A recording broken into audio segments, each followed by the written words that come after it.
আগে রিক্সা ভাড়াটা দাও, তারপর বলতেছি। তোমার কাছে রিক্সা ভাড়াটা নাই? আরে বাবা, মানি ব্যাগ ব্যবহার করো তুমি, রিক্সা ভাড়া আমি কই পামু? দাও। মানে যুগ পাল্টায় গেছে না এখন। আগে তো ছেলেরা ব্যবহার করতো মানি ব্যাগ, মেয়েরা ব্যবহার করতো ভ্যানিটি ব্যাগ। তো কোথাও কোনো বিল দিতে গেলে ছেলেরা মানি ব্যাগ বের করে বিল দিত, তখন মানি ব্যাগই তো ব্যবহার করো তোমরা। বিল আমি কই থেকে দিমু? দাও বিল দাও, ভাড়া দাও। মামা আপনার ভাড়া কত? 50 টাকা। এই না নামো। এই, তুমি কি আমাকে একটু শান্তিতে থাকতে দিবা না? তোমার শান্তির ঘরে আবার আগুন দিল কে? ফাজলামি করবে না। তুমি এগুলো কি পড়ছো?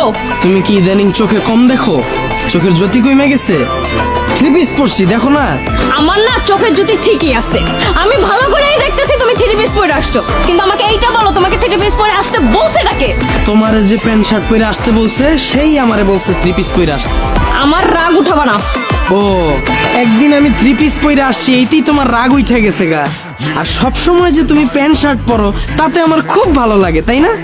তুমি যেগুলো পরছো সেগুলো শুধু মেয়েরাই পরে। কেন?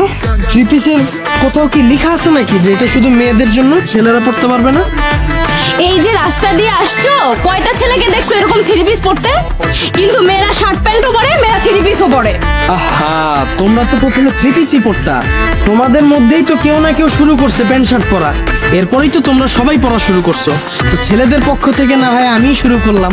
আর শুধু আমি না তো, এখন থেকে আমার আত্মীয় স্বজন, ভাই ব্রাদার, বন্ধু বান্ধব যা আছে সবাই এরকম আমার মতো 3 পিস পরে। আর শুধু ওরাও না তো, আমার ফ্যামিলির ভাই আছে, আব্বা আছে, সবাই এরকম পড়ে। না না, আব্বার কথা পাওয়া যাবে না, আব্বা মুরব্বী মানুষ, আব্বার দিয়ে দেখো মুন্না, ফাইজলামি করবা না। বাসায় গিয়ে সমস্ত ড্রেস চেঞ্জ করে শার্ট প্যান্ট পরে আসো। মানুষ অদ্ভুত ভাবে তাকায় আসছে। প্লিজ যাও, চেঞ্জ করে আসো। হাসাহাসি করতেছে। ও, আমি একদিন 3 পিস পরছি, এইতেই তোমার এই অবস্থা? এতদিন যে তুমি প্যান্ট শার্ট পরে আসছো, আমার উপর দিয়ে কি গেছে একবার চিন্তা করছো? মানে এই যে তুমি প্যান্ট শার্ট পরা সব সময় আমার সাথে ঘুরো, আমার বন্ধু মহলের প্রায় সময় প্রশ্ন থাকে, তুই কি একটা ছেলের সাথে রিলেশন করস নাকি একটা মেয়ের সাথে? তোমার আমি যে 1000 বার বুঝাইলাম তুমি তোমার ড্রেস আপটা চেঞ্জ করো, তুমি তো আমার কথা শোনো নাই। তাই বাধ্য হয়ে আমি আমার ড্রেসটা চেঞ্জ করে ফেলি। কারণ অন্তত রাস্তা দিয়ে যদি আমি আর তুমি হাঁটি, সাধারণ মানুষ যেন ধরতে পারে এখানে একটা ছেলে আছে, একটা মেয়ে আছে।